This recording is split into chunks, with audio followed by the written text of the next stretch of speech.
I need to inhale and exhale. Okay, sige. Okay, inhale. Exhale. Inhale. Exhale. Again. Inhale. Exhale. Purihin po ang Panginoon. Lakpakan po natin ang Panginoon. You know, are you not thankful to God for that breath that we have?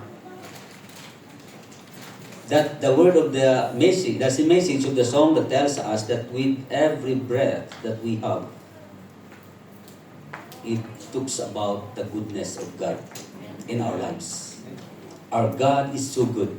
Na sa bawat hininga po natin, from the day or from the time that we wake up in the morning till the night, think about how many breaths that you have. How many times that you inhale and exhale, especially when you are doing exerting a job. Sa init po ng panahon na ito, then we need the breath. But think about those people who are in the hospital and they are grasping their breath. At nandun na po yung kinakapitan na ng oxygen. They have the oxygen. That they need that breath.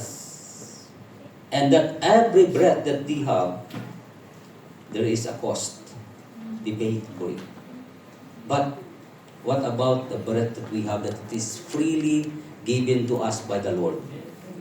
That hindi po ba tayo magpapasalamat doon sa kabutihan ng Diyos? As it says here that God is so good. He's been so good to me. Can you still add to your to God that God is so good to me? Yes, really. God is so good to you, and God is so good to me. Kasi if God did not give us the breath that we have, kalas, in every single minute na wala po tayong hininga. Siguro, if you will not eat for one day, you will survive, right? Even 2 days. I heard Brother Alan says that somebody have that 40 days fasting, but still alive. 40 days. Like Jesus. He did it, but still alive. But what about the breath? If you will not breathe for 2 days. You try to swim on the water, underwater, and you try to hold your breath. How many minutes? 5 minutes. You did it? 5 minutes? 4 minutes? 1 minute only. For me, I don't know, because I cannot really hold my breath for long. But if you have that for a long time and you're still alive, it's a miracle from God. Amen? But you know, breath is very important. That we can say that God is so good. Plakpakan po natin ang Panginoon. Amen? Sige po, let's move to the message for tonight. Okay, okay. Meron pong, can we take our seats? Okay. The light, okay, is emitting, giving, okay. It's okay. Okay, so we move directly to the message for tonight. That message will be found in the book of Mark, chapter 10. Okay, the book of Mark, chapter 10, verse 35 to 45. Okay? Mark, chapter 10, verse 35 to 45. Okay, verse 35 says, Then James and John, the sons of Zebedee, came to him. Teacher, they said, we want you to do for us whatever we asked. And what do you want me to do for you? He asked. And they replied, Let one of us sit at your right hand and the other at your left in your glory. You don't know what you are asking, Jesus said.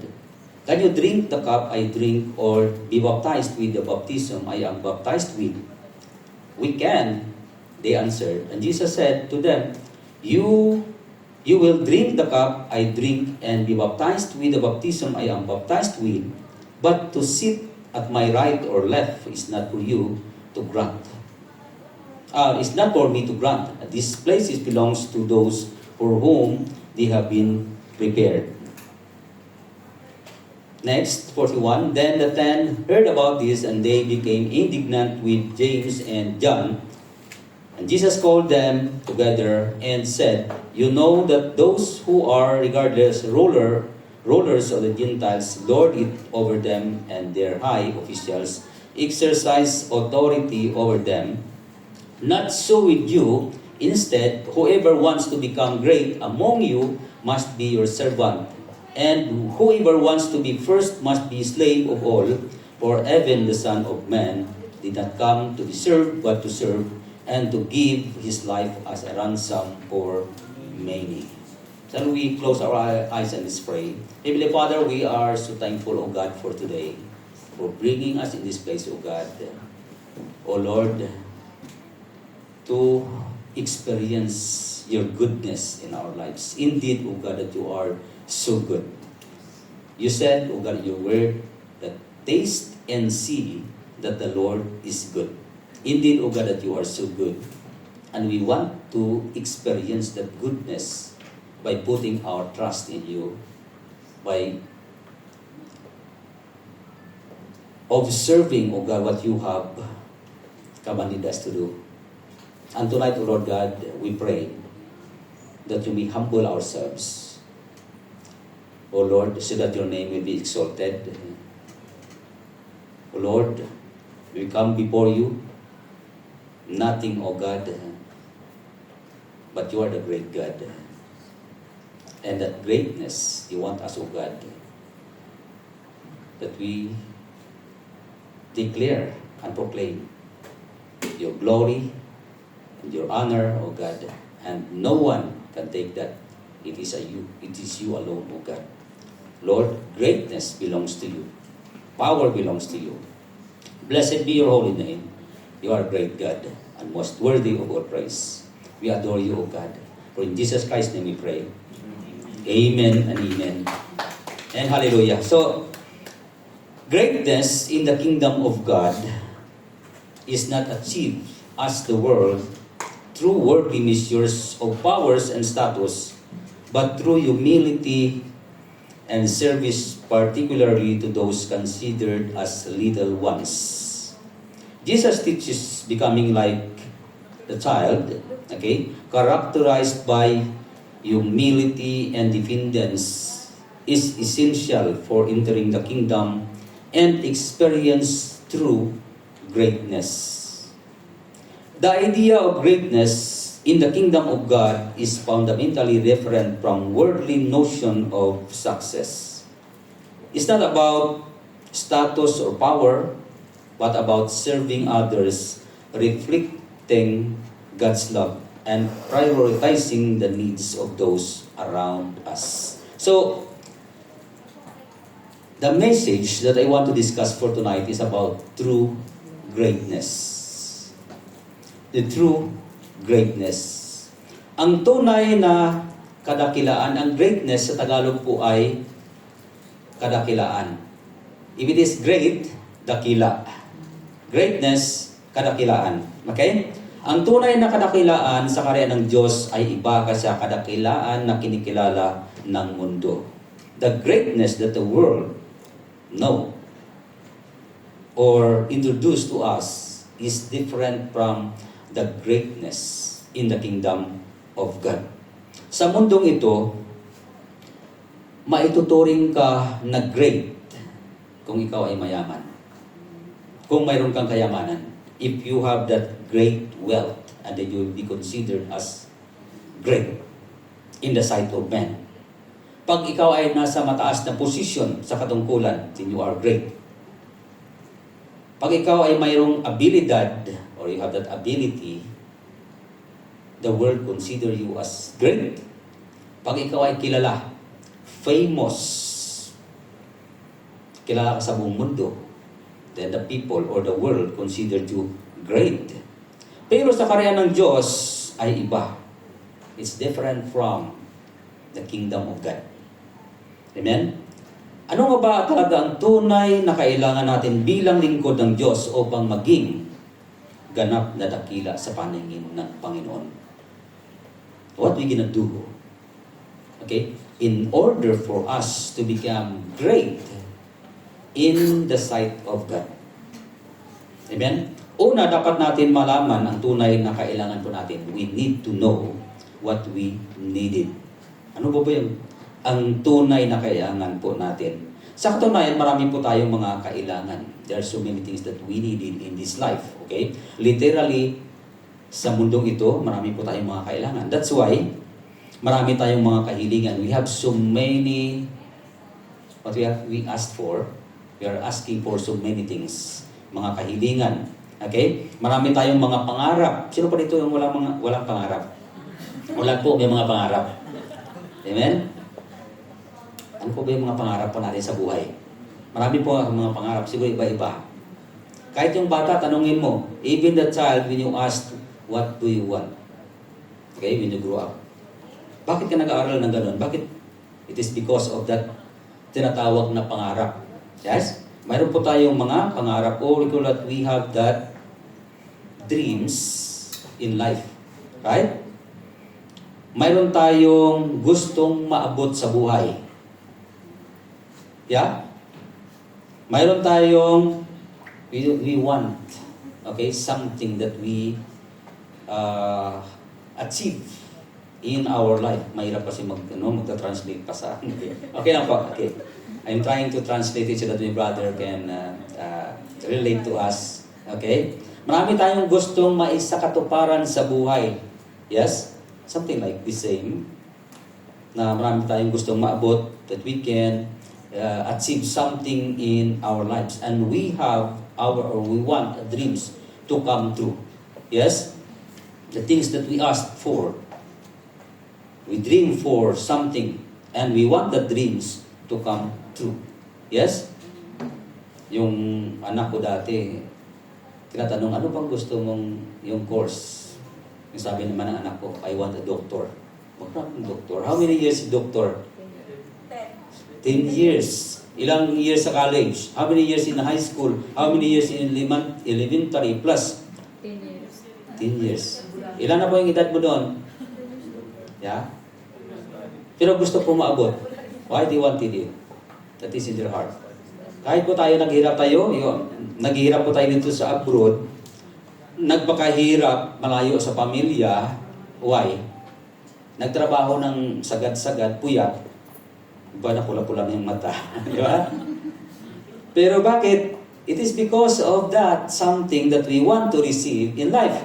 Right? We want our dreams to come true. Yes? Pero sa kaharian ng Diyos, may mahalagang dapat natin malaman na mayroon tayong may mas mahigit na kailangan. Yes? We have so many things that we need in this life, but in the kingdom of God, there are things that they are more than enough or much more that we needed to know. The things that true need. Yung tunay na kailangan po natin. Amen? Una, mayroon po tayong punto. Tingnan po natin dito. The first one. Okay. Then we turn it. Okay.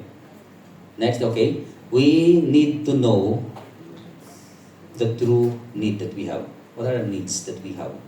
True needs. Kasi marami po tayong mga needs in life. Mayroon din po tayong mga wants. At mayroon din po tayong needs. But in that needs, mayroon pang talagang tunay na needs. There are true needs that we need. Yeah? Hallelujah. Tingnan po natin sa passage that we have read. James and John approached Jesus with a special request. Sabi po doon sa may Mark chapter 10 verse 35. Then James and John, the son of Zebedee, came to him. Teacher, they said, we want you to do for us whatever we asked. Take note about the praise or the request that the two brothers asked for the Lord Jesus Christ. Teacher, we want you to do for us whatever we ask. Okay? Notice what a demanding statement or what a demanding request made by these two disciples. We want you to do for us whatever we want. Whatever. Think about that word, whatever. Okay? Minsan po sa panalangin natin, even in our prayer, madalas po nangyayari, yes, that when we pray, it's a demanding prayer. You heard about that? You heard about someone who pray, or even yourself experienced that a demanding prayer from the Lord. Lord, I want you to do this for me. Diba? As a demanding request. Lord, I want you to do it for me. Yes? Something like parang inuutosan mo yung Panginoon. Yes? You're commanding God to do it for you. Lord, I want you to do it for me. Okay? And this is what I want. Think like, dinitiktahan po natin ng Panginoon. Yes? You are dictating God what you want things to happen in your life. Yes? Gusto mo mangyari or gusto ko ganito ang mangyari sa buhay ko. Yes, Lord, I want these things to happen in my life. Gusto ko ganitong kulay, gusto ko ganitong hugis. Yes? Gusto ko ganitong sitwasyon ang maganap sa buhay ko. Lord, I want these things to happen in my life. Yes? Bakit iba? Bakit, Lord, ibang nangyari? Dapat ito yung nangyari. Kaya ngayon nagiging parang salimuot ang buhay ko. Diba? Merong gano'n. Wala na sa salimuot talaga. Amen? But you know, prayer in itself, we need to be careful. Yes? Na para bang dinitiktahan natin ang Panginoon. Sabi po ng dalawa, Lord, we want you to do for us whatever we asked. Delikado. Okay? Uncompromising request that says whatever. Minsan po, Lord, we are praying and grant that desires, whatever desires He has. Minsan po ganun, di ba? Ang prayer ng Lord, just grant it, whatever He desires in His heart. Marami po tayong mga desires. People are so many desires. People are so many wants in life. Yes? But we need to be careful in asking God. Okay? Example po doon, King Herod, during his birthday, and then he gathers the officials, the chief officers, and all the dignitaries together in his birthday, at natuwa po. And he were there, and that daughter of his so-called wife, actually it is not his wife, it is not his wife, that is the wife of his brother, but it is his wife, okay, the daughter of Herodias. What happened? She dances there, and she was pleased too much. And after the dance, she called that little girl, and told her, okay, ask for anything, because she pleased too much. Ask for anything, and I will give you whatever you ask. Be careful about that word, whatever you asked. I will give you, request for anything, and I will give you whatever you asked. And then the daughter, because she don't know what she is going to ask, she went to her mother and asked regarding that statement of the king. And then the mother, because she was angry about John the Baptist, because he kept on telling that what you have done is wrong, because the wife of your brother you took as your wife, that is immorality. And she keep on telling it, and ego, pride, she was hurt too much. And then because of that, she wanted to kill John the Baptist. So that is the chance for her. Then, okay, she told her daughter, go to the king and ask for the head of John the Baptist. Kaya nga po napugutan si John the Baptist. It is because of that. Whatever. Yes? Ask for anything and I will give you whatever you asked, even half of my kingdom. That's what he said. Okay? Now, we need to ensure that what we asked will not be outside the will of God. Yes?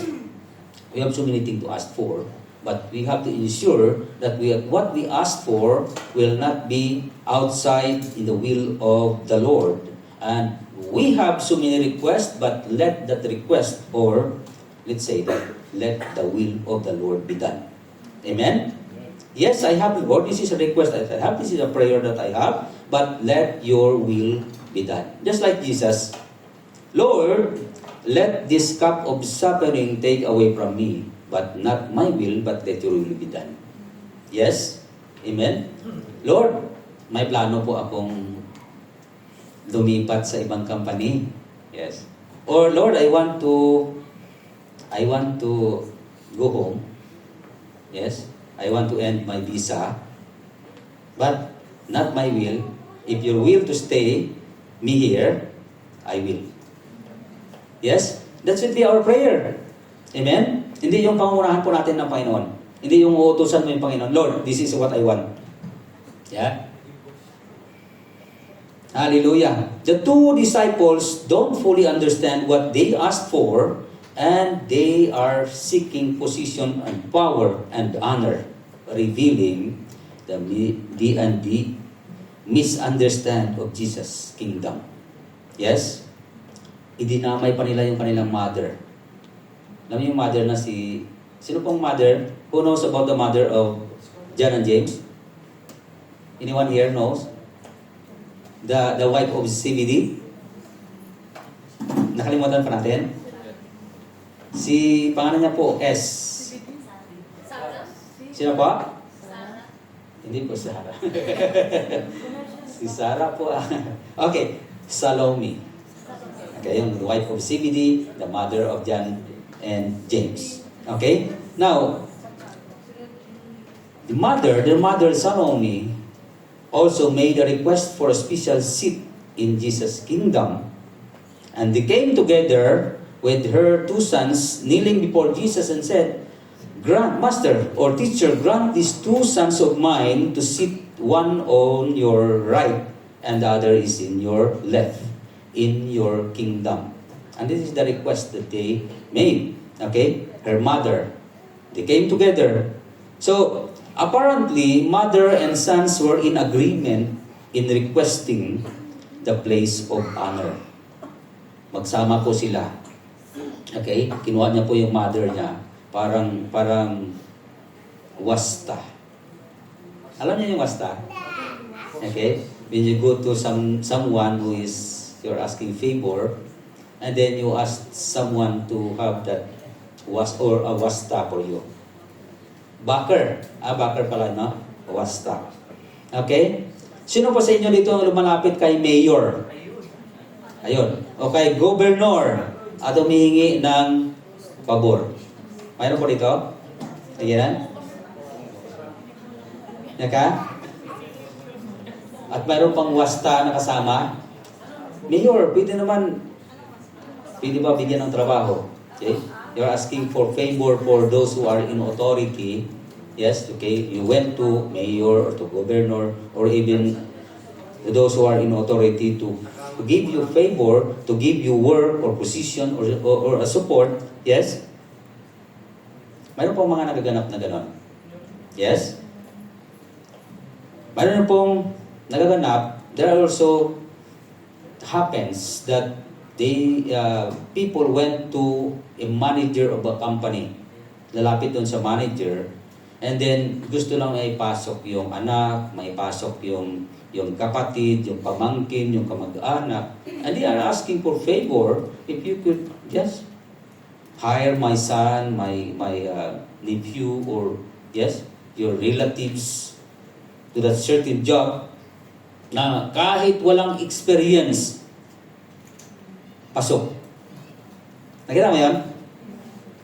Have you noticed in your company that those who are applying there even without experience, even not qualified, but still nakakapasok sa trabaho. Yes? Nasa spirit pa po tayo? Are we here? Kala ko, ako lang nandito eh. Amen? Hallelujah? So, it happens that we are asking favor to those who are in the position. Yes? Yung bang humingi ka ng pabor, and then nakikita na lang, kahit sa kumpanya natin, na kahit walang experience na may mga nakakapasok, yeah, even hindi qualified, na ikaw yung maraming pinagdaanan, marami kang experience, marami kang documents, okay? And you are qualified, but yet, your CV, tinatambak lang pala doon. Yes. Pinaghirapan mo, you spend a lot of that CV, okay, yung application mo, na mamasahe ka pa, padala doon, atid lang doon. But wala pala yung CV mo. Natatambak lang. It is because mayroong favor, okay, na pinibigay doon sa lumalapit. Okay? Yan po, that's just like a scenario that happens sa ministry, sa church. Okay, may gusto lumalapit minsan kay pastor. Yes. Pastor, bigyan naman. Okay. Pwede bang makasali dito sa music? Yan, malapit kay pastor. Yes? Ano pa? Bigyan naman. Akala ko, anong dati yun? Hindi ko alam kasi yung bigyan naman na yun. Yung pala yun. Yes? Yung malapit kay pastor, gusto pala, pastor, can I be included in the music? Gustong-gusto ko. Yes. Hindi yung gusto mo talaga. You want that in that position, in that place, okay? O gusto mo lang o gusto talaga ng Diyos para sa iyo? Mayroon kasing iba na gusto ko lang. Delikado din pagka gusto mo lang. Yes, there are times na nawala yung gusto mo, nawala yung commitment. Pagka gusto ng Diyos, na kahit na komplikado sa trabaho mo minsan, sa time mo minsan, pagod ka ka, pero because of that commitment, nagagawa mo. Yes? It is because it is the calling of the Lord for you. It is not because you want only. Amen? Kaya dapat po natin maintindihan. Okay? O mayroon din pong lumalapit, pastor, gusto ko mag-exhort. Gusto ko mag-preach. Sino gusto mag-preach dito? Mayroon talagang last time na naglapit lang, pastor, hindi ba ako mag-preach? Yes, maganda po yun. Bago natin tingnan rin po natin yung heart. We cannot just allow anyone to preach, okay, na ang puso naman ay hindi anda. Amen? But, I really glad to see that, initiative o talagang nandoon yung heart. Yes, really. God is preparing for it. Yes, maganda po. Okay sana kung, yung in-offer po natin talagang service. Yung iba po talaga gusto, pastor, pwede ba ako naman magluto? Minsan po sa Sister Aini naghanap, sino ba magluto? Ay, no problema to this Sister Aini. Walang magluluto. Marami pala dito yung mga cook. Kanina, nag-uusap kami kanina habang nagbibiyahe. Mayroon pala talagang may nagbo-volunteer na magluluto. Tama si bro, oh? Yes? Tingnan natin yung gift, yung talent na ibigay ng Panginoon. Amen? So, sino rin po dito nagbo-volunteer mag-drive? Minsan po kapos tayo sa driver. Amen? Yung hatid sundo. Yes? And that responsibility we need to take, o we need to commit. Kasi minsan po si pastor din minsan busy din. Diba? Bigyan naman. Hallelujah. Praise God. Okay sana kung ito po yun. Yung service, yung ino-offer natin, if we are offering the service, it's good. Yes? What we can contribute for the ministry, pero kung posisyon ang motibo, it is a wrong motion. Lord, pastor, gusto ko dito kasi gusto mo posisyon pala. Pastor, gusto ko magiging elder nitong church na ito. Yung gusto mong posisyon. Yes? You know, the two disciples asked for position, but Jesus redirect them to model of service. They are asking for a position. Teacher, we want that, even yung mother, di ba, sabi niya, we want these two sons of mine, be sit one in your left and one in your right. Position ang gusto po nila. Okay? But Jesus redirect them to the model of service. What happened? Tingnan po natin what happened to the other disciples. Kasi ilan po silang disciples? 12.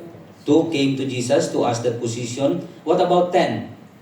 Now, 10, the other 10 disciples were indignant to hear that James and John came to Jesus and asked for that position. Okay? They likely indignant due to their own desires for power and position. Mayroon din po sila in a desire.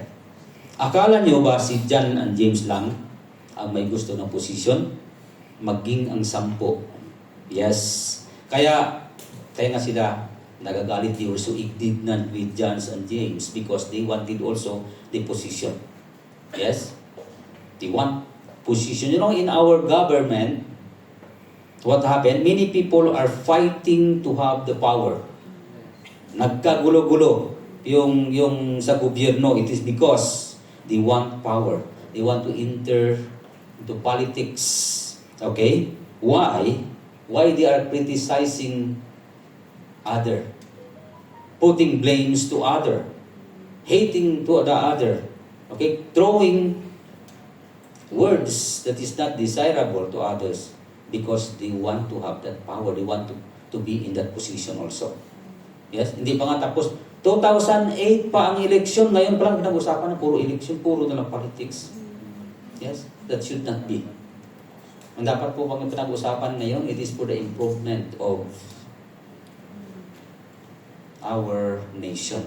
Hindi po yun dapat yung puro na lang politics. Alam niyo yun? Nakakabingi, no? Or politics. Wala na po tayong pag-usapan na puro politics. Sa church, it is not about position here.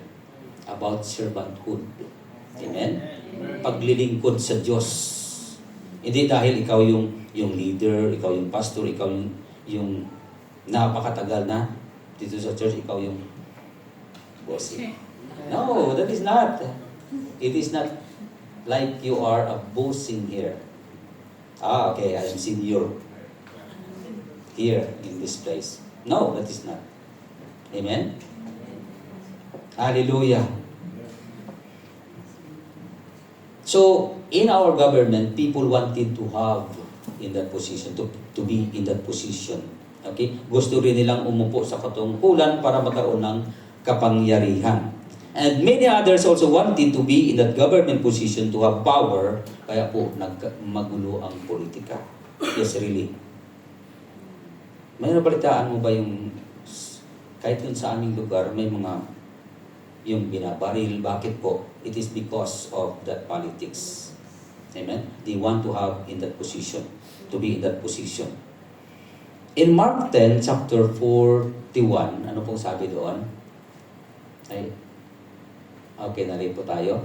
When the 10 heard about this, they became indignant with James and John.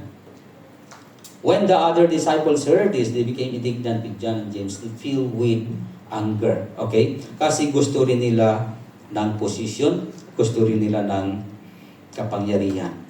Then what happened? Jesus called them all together. Okay? Tinawag po sila ng ating Panginoon and teach them that the kingdom of God is not about position. Okay? Remember this. The kingdom of God is not about position, but it is the matter of service. Ano po? Think about that. What we can contribute to the work of the Lord. Never mind about that position. In fact, I myself, since before, I don't want to be a pastor. To lead this, responsibility. Great. Yes. But, if God calls you, you cannot say no.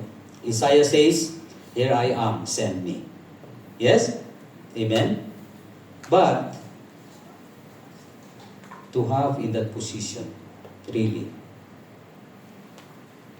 mayroon pong batayan ang dapat ng Panginoon. At ang batayan po ng Panginoon, how do you call that? The measures of the Lord or God having in that position is not about what the world, okay, talks about or what the world views about. But serving the Lord is something like you are in the low level. Yes, even Jesus himself. He is the King of kings, He is the Lord of lords, He is the maker of the heaven and the earth, but He came down, He took up His godly nature and became a human like us, a servant and served, not to be served. Amen? Amen. Hallelujah. So, they called His disciples together and teach them that the kingdom of God is not about position, but it is about, or it is a matter of service. In the kingdom of God is not about position, but it is about a relation. Yes? Our true need is not being prominent, hindi yung makilala ka, yung famous ka, okay? But being humble. Yes? It's about humility, it is about serving. And that's what we truly need. Yun po ang kailangan po natin. That's what we truly need. Hindi yung position, but to serve. Amen? Jesus came to serve. Amen? Meron po tayo nakuha sa point number 1. Meron po tayo, move tayo sa point number 2. Pangalawa, examine your motives. Examine po natin, ano po ba ang motibo? Bakit ka po pumunta sa church? Why you came? Why you attend the church? Or why you do that? What is the motive? We need to check. We need to examine our motives. In Mark chapter 10 verse 37 says, they replied, let one of us sit at your right hand and other at your left in your glory. And that is their request. Okay? So the disciples had a wrong idea of Christ's kingdom. Okay? And he thought of earthly kingdom to free Israel from oppression. Yun po ang iniisip nila when Jesus Christ came and when Jesus did so many things, performs miracles, and he said they are expecting that it is the one who came to rule over them and freed them from oppression. You know, Israel was being oppressed for so many or long years. Okay? Israel was ruled by Roman empires. It's been a long period, okay, starting from 63 BC until 70 AD. Napakatagal po. And they were being under the ruler of Roman Empire. Okay? So, when Jesus came, they thought that Jesus would establish an earthly kingdom that would free Israel from oppression. That's why when they saw that Jesus performs miracles, they thought that He is the one who gonna deliver them, okay, from that oppression or from that rulership of other nation. And they wanted Jesus to become their king, or they wanted Jesus to become king over them, or that is earthly king. Okay? So, John and James, because they are having that wrong perspective or wrong view about Jesus, okay, they went to Jesus and asked for that honored position that He said, if you were reign in your kingdom, put one of us there, one in your left and one in the right. Okay? So, here, each one of them wanted a great position. Yung bawat magkapatid gusto magkaroon ng position. I don't know sino ang gusto dun sa magiging right hand. Sino yung magiging pangalawang right hand?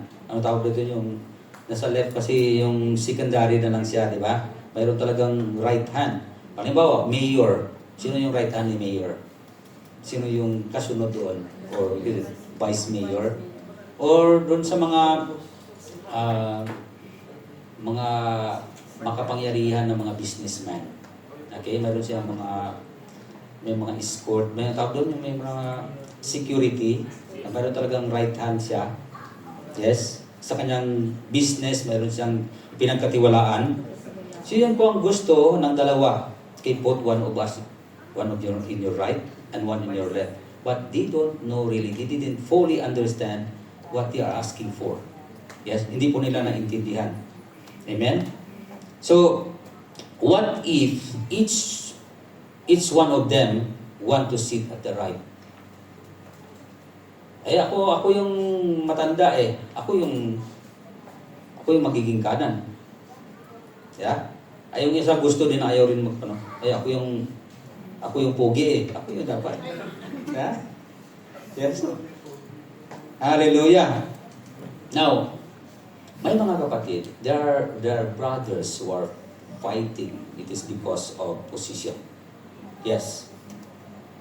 In our society, even in our, literally, physically, mayroong mga nag-aaway ng mga kapatid. It is because of position.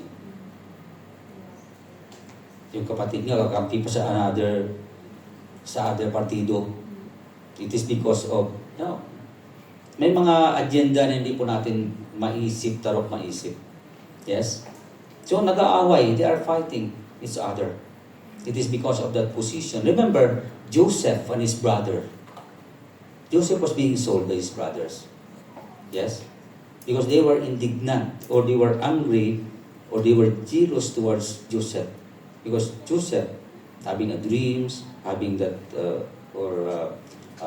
prophecy about what will be, what happened. Okay?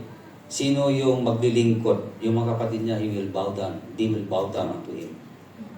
According to his dreams. So their brothers, jealous, they were angry on him. So what happened? They thrown him into the cistern. Okay? And they are about to kill him, but they said, okay, do not kill him. We we will sell him para mapabirahan pa natin. Binta na lang natin, kapatid. So that's what happened. They sold their brother Joseph. Okay? Si David also, when they know that King David will be the next king of Israel, his brother were angry. Galit po sila. Nung pumunta si David doon sa giyera, why are you here? Di ba doon ka lang dapat sa pastulan, nag-alaga ng mga tupa, bakit nandito ka? Galit po sila. They were angry with David because of that position. David was anointed and will become the next king of Israel. What happened to Cain and Abel? Yes? Cain murdered his brother Abel. It is because of the favor on their offerings. When they Cain offered some of the fruits of the fields to the Lord. Kung in comparison, Abel offered the fat portion or the best portion of the flocks. And God favored on the offerings of Abel. Now, what happened? Cain was jealous to his brother. He was angry to his brother. So what happened? He killed his brother. Pinatay niya. Brother yun ha? He killed his brother. Yes? What happened? It is because he wanted also to gain favor. Bakit? Nag-offering naman ako Yes, pero ang favor ng Panginoon. What happened? It is because God saw the heart. Not only how, the way we give. Kahit magbigay ka pa dyan ng, siguro, magkano pong sahod mo? Bigay mo yung 90%, 10% na lang sa'yo bilhin. Ang naiwan. Pwede ba yung gano'n? Pero yung heart mo against, malaki nga yung binigay po heart mo naman, binigay ko yun. Diba? Bakit mo ba binigay yun? Pero yung pala, hindi mo naman pala totoo yung pagbibigay mo. Yes? God saw that heart. Kaya nga po, yung favor, when Abel gave that offering, God favor was on him. So his brother was angry. Yes, they're fighting. And he killed his brother. So, now, here in the kingdom of God is not, okay, Jesus' kingdom is not of this world, and is not centered in the palaces and in the thrones, earthly palaces and thrones. His kingdom is centered in the hearts and the lives of His followers. Amen? Yung kaharian ng Diyos, it is not on the geographical location. Okay, ito yung kaharian ng Diyos. Dito punta kayo, may bundok, at saka magandang mga building doon. Yung magandang tanawin, yung kingdom po ng Diyos yun. That is not, okay, it is not limited to that geographical location. Okay? But it is on the reign of the Lord in our lives, in our heart. Na kahit saang dako ka naroon, wherever you are, what nationality, what tongue, what color, what language, doesn't matter. Kingdom of God is in the heart of men. Amen? Kaya wala siyang tinatangi, wala siyang pinipili. God didn't show favoritism. Amen? Hallelujah. So, His kingdom, or the kingdom of the Lord, is in the heart and lives of men. And Jesus' kingdom denotes His rulership in the hearts of men. Ito dapat ang hangarin natin na pagharian tayo ng Diyos. Pagharian tayo ng Diyos. Okay? Pagharian ng Diyos ang ating puso. Amen? So after Jesus told James and John about the cost of following Him, doon sa Mark 10, ano po yung sabi doon? 10:38 to 40, you don't know what you ask. You are asking, Jesus said, can you drink the cup I drink or be baptized with the baptism I am baptized with? Sabi po nila, we can. Yes, we can. And they answered, Jesus said to them, you will drink the cup I drink and be baptized with the baptism I am baptized with, but to sit on my right hand and on my left hand is not mine to give, but it is for those for whom it is prepared. Amen? Hallelujah. Now, ano pong sabi ng disciple? Are you willing to drink the cup that I drink? Or he's talking about the suffering. Jesus suffered too much. So remember that how many times Jesus predict, okay, his death. That he will be suffered in the hands of the sinners, leaders, the chief priest. He will be handed over to them, and he will be killed, he will be crucified, yes, and he will be killed. And then he said, are you able to drink the cup that I drink? They said, yes. Indeed, nangyari po. Yes, nangyari po sa kanila. Sa katunayan, ang mga disciples ni Jesus ay nakaranas ng iba-ibang persecutions, terribling mga hirap na kamatayan dahilan sa kanilang pananampalataya. They experienced terrible persecutions. All of them, the disciples of the Lord Jesus Christ, they rather die than they deny their faith in the Lord Jesus Christ. Okay? Now, tingnan po natin ang buhay ni James. James died as a martyr. He was beheaded. He was beheaded. Okay? John, what happened to John? John forced to live in exile. Pero ano po nangyari siya? He was thrown into, alam mo po, pinirito si John. He was being thrown into a boiling oil in a big, yung frying pan. He was being thrown there. But, miraculously, that John did not die. Okay? And he died naturally. Miracle. Okay?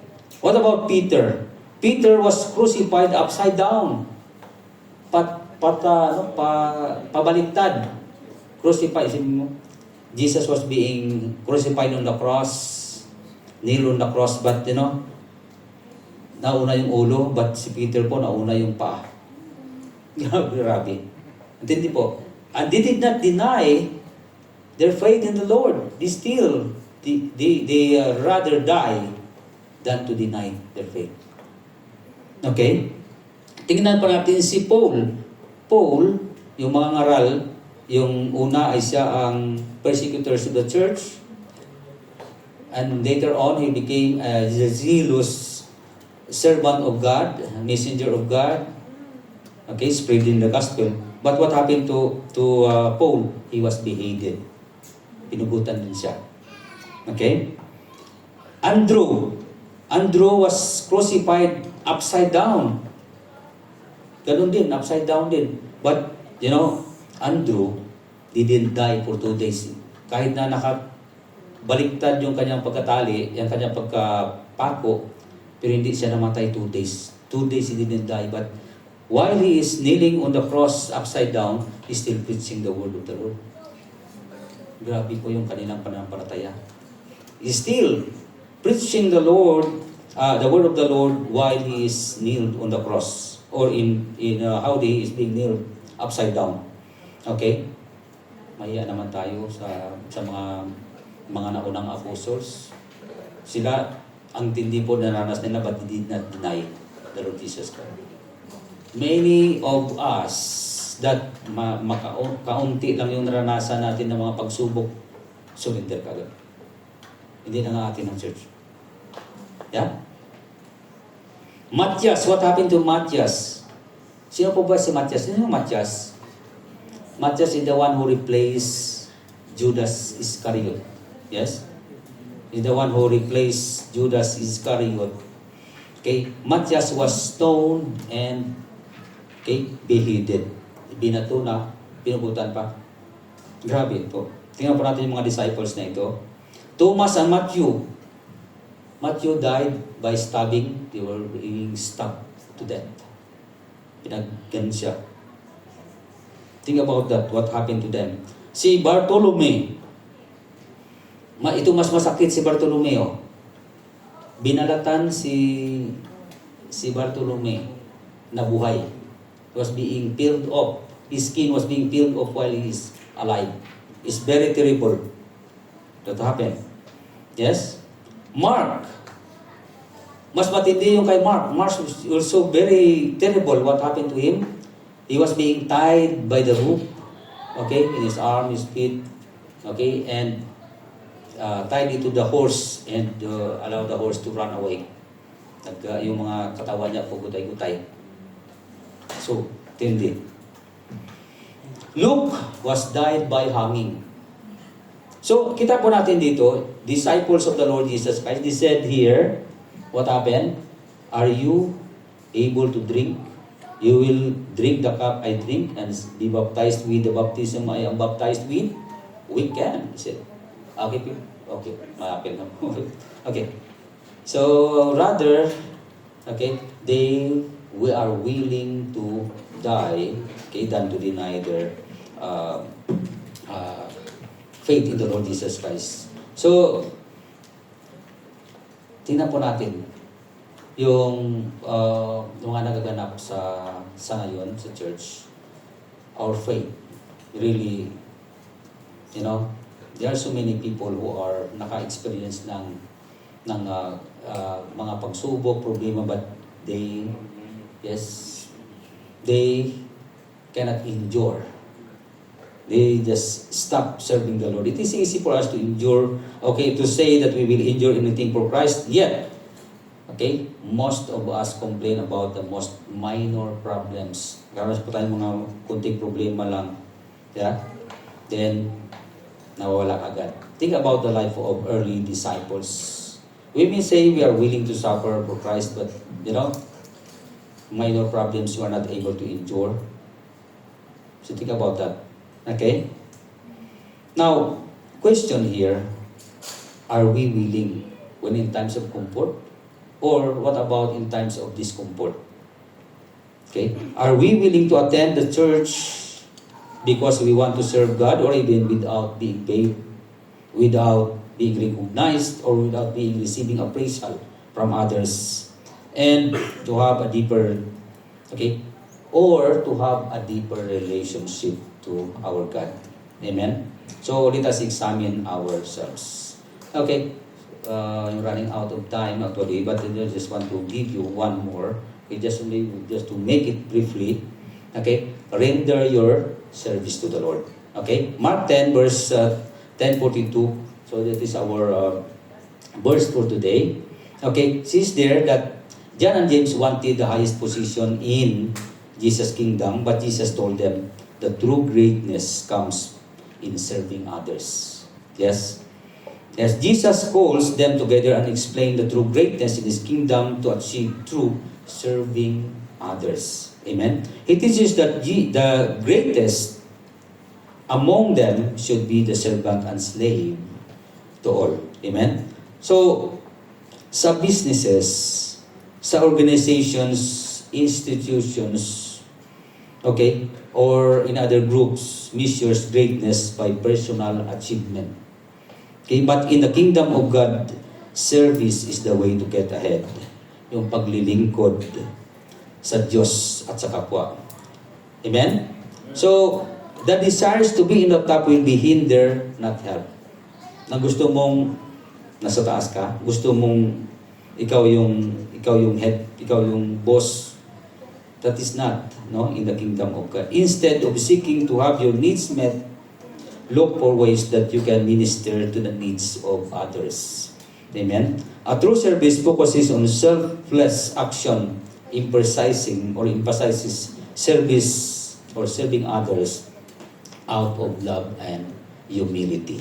Amen? It is a highlights that importance of serving with a willing heart, not for personal gain or recognitions, but for the benefits of others and to honor God.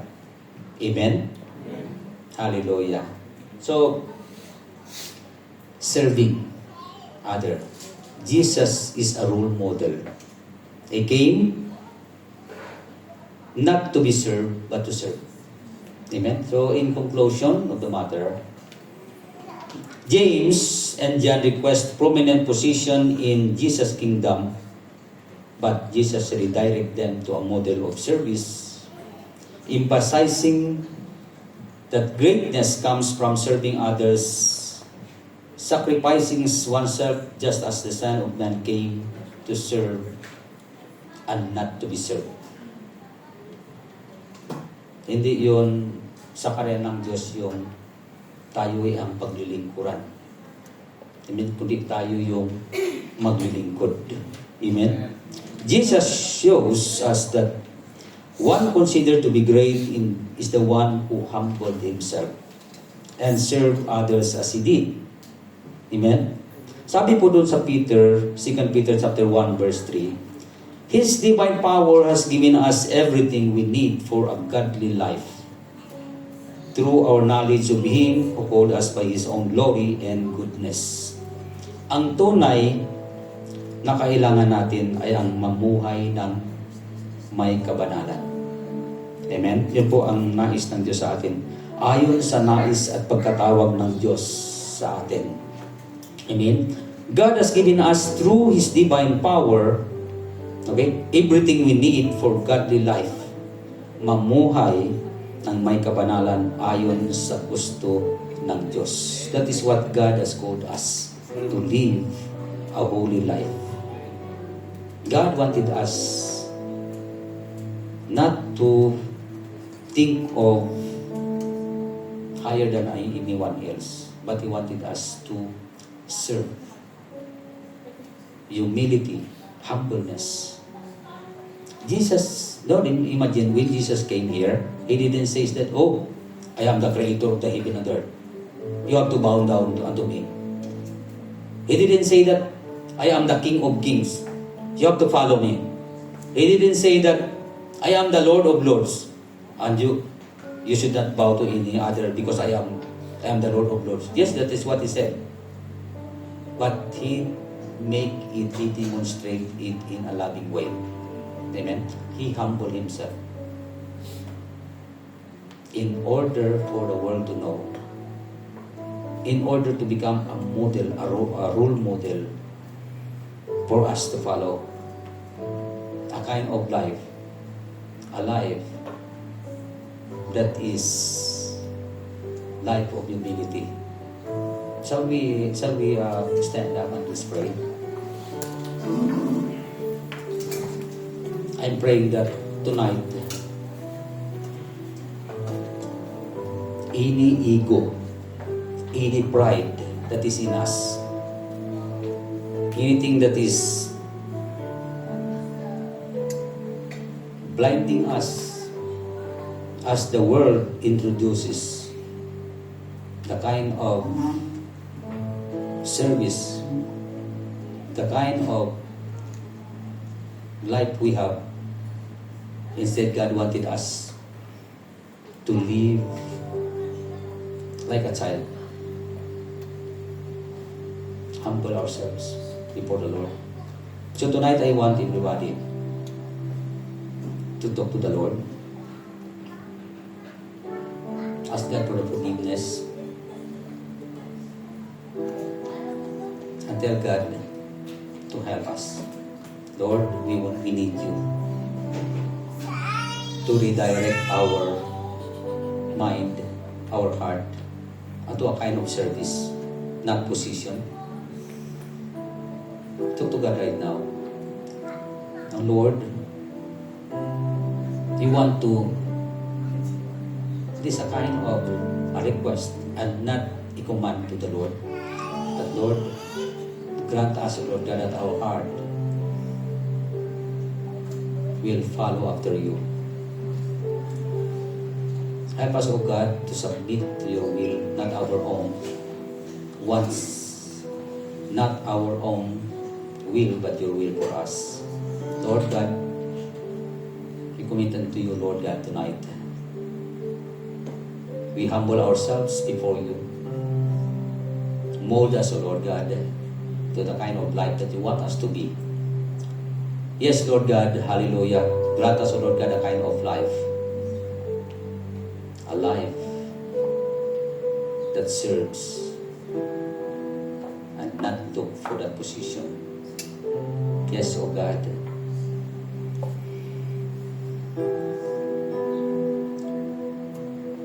We pray, O Lord God, for tonight. Tell me, mold us, Lord. Mold our mind, mold our heart, O God. Mold our being, O Lord. Work in us, O Lord. We allow the Holy Spirit to work in us. And we pray that we may become submissive unto you, to submit unto your will, O Lord. In Christ Jesus' name. Forgive us, O Lord God, for things that we have done in our own eyes. God, in contrast to what you have said to us, Lord God, that we may not lean on our own understanding. We will not rely on our own ability and what we can. But, Lord God, we will rely unto you. We depend unto you. We trust unto you, O God, in Jesus' name. Lord God, hallelujah. Salamat at Lord, ito ang aming dalangin na kami, O Lord God, ay hubugin mo. Turuan mo po, Lord God, na magpapasakop sa iyo. In the name of Jesus. Hallelujah. Yes, Lord. Salamat sa lahat. We thank you, God, for this word that you have given to us that reminded us, O Lord God, how we will live. In Jesus' name. The way that you show to us how you live, O God, na ito ay nagiging batayan, ito, O Lord God, naging model namin in the name of Jesus. We thank you, Father God. Hallelujah. We just want to glorify mo sa iyo, O Lord God, sa ginawa mo, Lord God, sa aming buhay, at gagawin mo pa, O Lord God. We thank you. We just want to exalt your holy name. We just want to honor you, O God. Hallelujah. Blessed be your name, O God. Sa iyo ang karangalan, kapurihan sa pangalan ni Jesus. Amen and amen.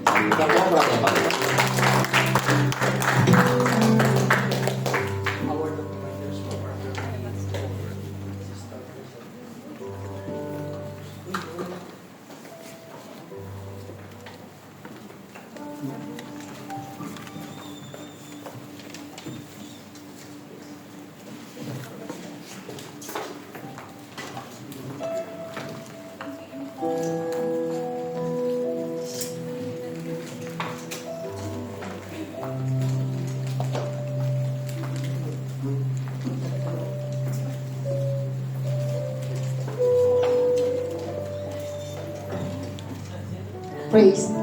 Praise. Amen? Hallelujah. Good evening everyone ulit. So, sino po ba dito ang na-bless at talagang punong-puno sa salita ng Panginoon?